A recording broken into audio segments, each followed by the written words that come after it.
Hello, I'm from the government with an important message as we enter the third decade of the 21st century. Things are going, fine. Overall, the Amazon is fine, half of Africa is fine, so is the Arctic, Indonesia, Spain, Greece, even Greenland's on fucking fire. I mean fine. Scientists have coined a new term for this stage of climate change we're entering. We're fucked. Unlike the previous stage, which climate scientists called listen to us or we might be fucked, we're fucked is happening and in your lifetime. This is thanks to us wasting decades piss-farting around at climate summits with non-binding emission targets, whilst handing out subsidies to climate criminals, obstructing renewables, and generally not giving a shit that rising CO2 levels are about to trigger what scientists call feedback loops. A feedback loop is the scientific term for when a species uses its own ignorance to screw itself and everything else around it so hard that its own planet tells it to git fo. Some people are already experiencing we're fucked, such as these Pacific nations facing rising sea levels, who recently begged Australia to please stop burning coal, to which Australia responded, get fucked. The combination of we're fucked and get fucked will cause wars to break out over access to food and water,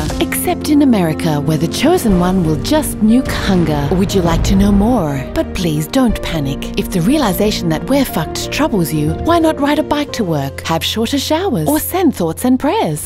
Just don't join the global climate strike this September or Extinction Rebellion in October, because a sustained collective movement would force us to take drastic action and turn this ship around, which might just be doable if enough of you demand it. Or you could go to Area 51 and demand to see the aliens, in which case we're definitely fucked. This has been a message from your local government franchise, authorised by the Department for Going Gentle into that good night.